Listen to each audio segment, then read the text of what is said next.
First at 9.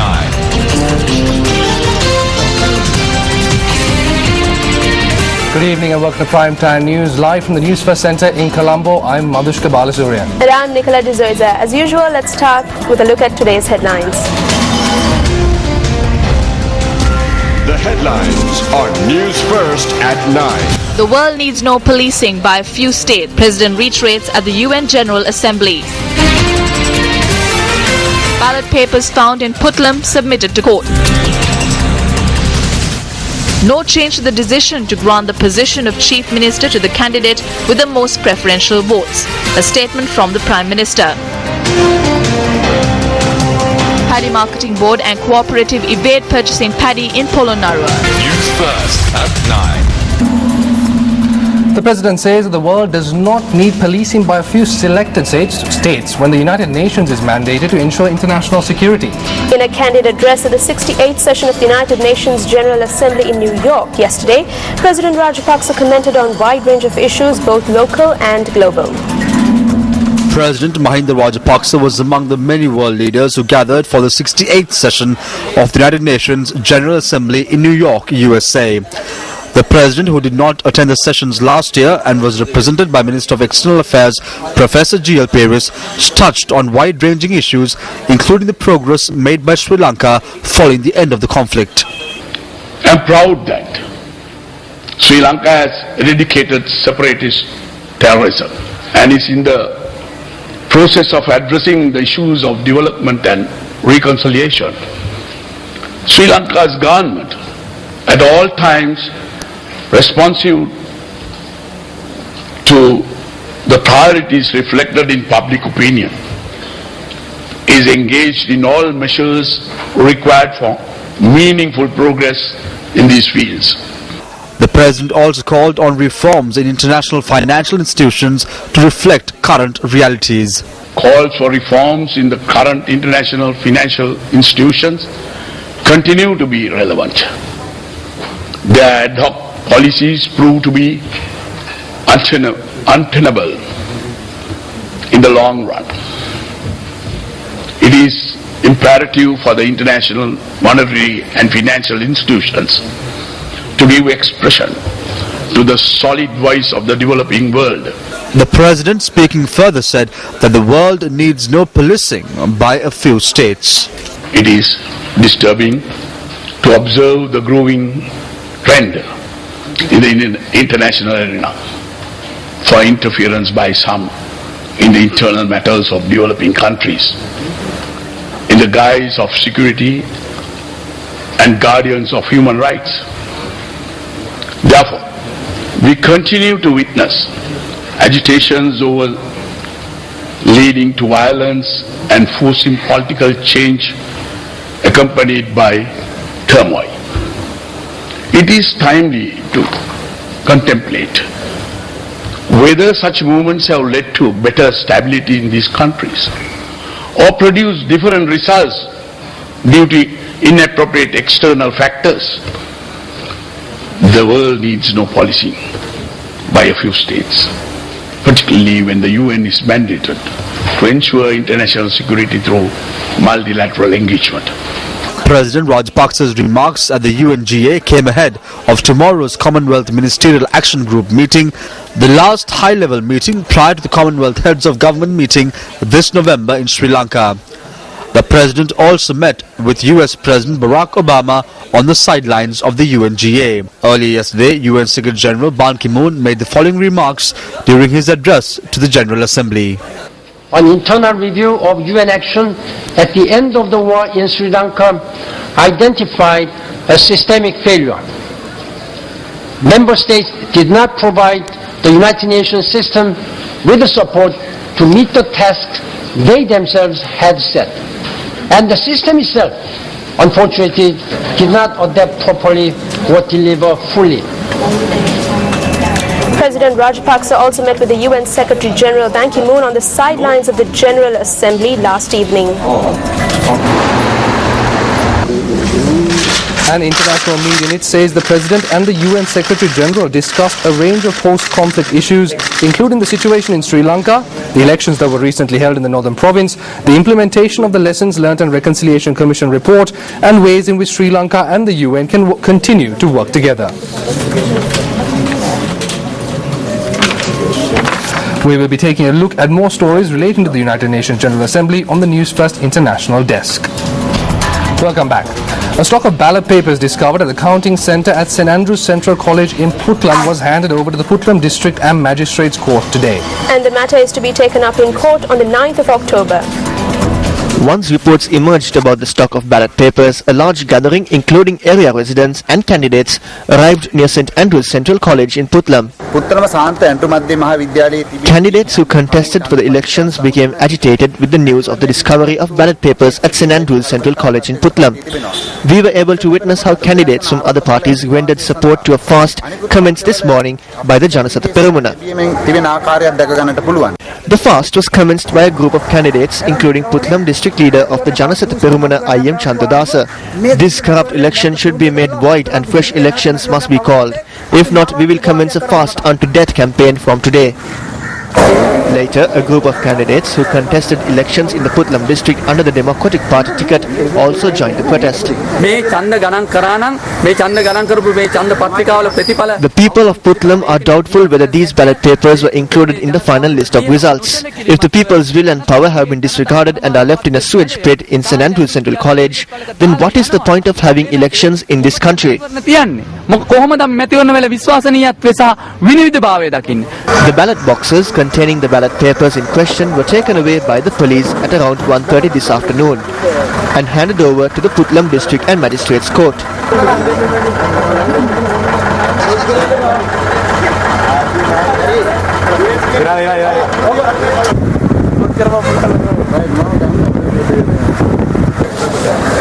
Thereafter, the Mayor of Puttlam, K.A. Bais, held discussions with the protesters.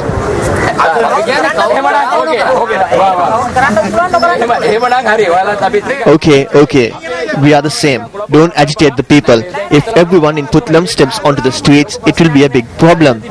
It is not good to create unnecessary problems where people who are unaware step onto the streets, engage in protests and are shot at. I am not the police. Don't talk like that. I am not the police. All I am saying is that if we create a system that is against democracy, then the police may shoot us.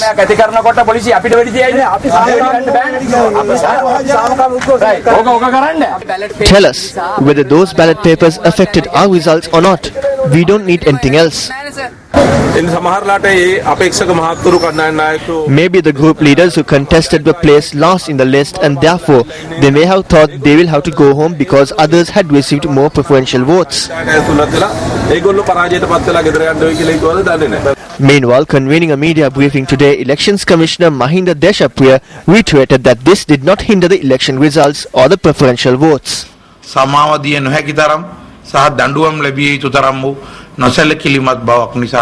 This was a mistake that was committed due to an act of negligence that cannot be forgiven and that is punishable.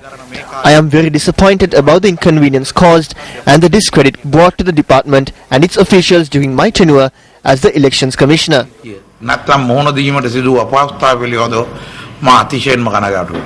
The Elections Commissioner also spoke of an inquiry that is to be conducted. I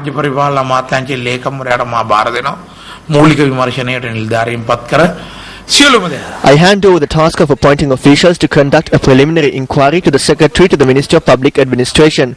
I will appoint one person as my representative to the 5-member committee that will be given extensive powers to even point out a mistake, if any, on my part. If it is evident that officials were involved, then they would be sent on compulsory leave. Since it is not a punishment, I can do it. Officials who have committed this have betrayed the Elections Commissioner.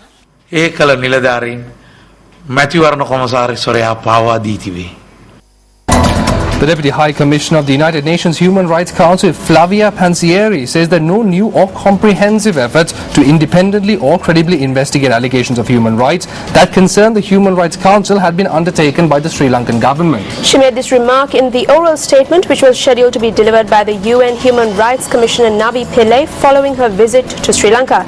Let's take a look at some of the excerpts of the report. The High Commissioner welcomes the elections to the Northern Provincial Council, which were held successfully on the 21st of September, and she hopes this will usher in an important new stage in the devolution of power. Regrettably, the High Commissioner detected no new or comprehensive effort to independently or credibly investigate the allegations which have been of concern to the Human Rights Council. She encourages the government to use the time between now and March 2014, when a written formal report will be presented to this council, to engage in a credible national process with tangible results, including the successful prosecution of individual perpetrators, in the absence of which she believes the international community will have a duty to establish its own inquiry mechanism. Prime Minister D.M. Jayarath says that there has been no change to the decision to grant the position of Chief Minister of the province to the candidate who polls the most preferential votes. Yes, that's right, Nikki. A communique issued from the Prime Minister's office notes that this is an age-old decision. The Prime Minister adds that there is no truth to some reports published in the media regarding the position of Chief Minister of the Central Province.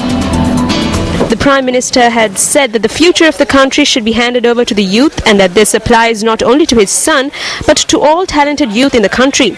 Citing an example, the Prime Minister had pointed out how the United People's Freedom Alliance had named the son of Speaker Chamal Rajapaksa to the position of Chief Minister of the Uva province at a prior provincial council election. The 21st September Provincial Council election saw much debate surrounding the position of Chief Minister of the Northwestern Province. The debate arose once Dayasri Jayasekara decided to contest under the United People's Freedom Alliance ticket. Jayasekara went on to receive a record number of preferential votes in the Kurunegala district in the Northwestern Province. Will everything that was said before the election be valid now? Let's take a look. Dayasri Jayasekara and former Chief Minister Atul Vijayasinghe were at loggerheads on the Chief Ministerial position of the Northwestern Province. I am the UPFA leader of the Kurunegala district in the Northwestern Province. Our party has not nominated a chief ministerial candidate.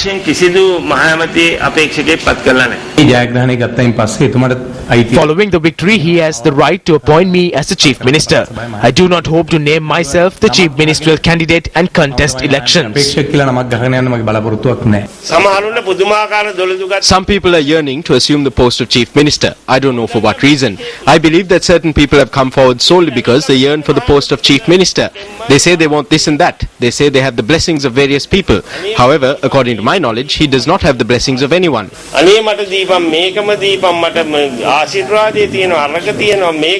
We shall contest and see. We do not need to worry about such off-the-cuff rantings. I did not ask the President the placard which says Chief Ministerial Candidate. I did not ask for the post of Group Leader. I want to contest. People will come to welcome a person, but I don't think all of them will vote for that person. We are people from the UPFA. We worked hard to bring the UPFA to power. The people will decide.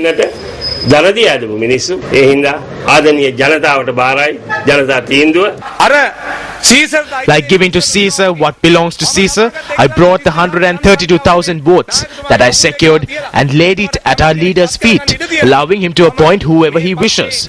I resigned my membership from this party and decided to contest the Northwestern Provincial Council for this reason. Setting a new record, Dayasri Jayasekara was elected to the Northwestern Provincial Council at Saturday's poll with 336,327 preferential votes. Former Chief Minister Atul Vijayasinghe received 47,014 preferential votes. There's a gap of 289,313 preferential votes between them.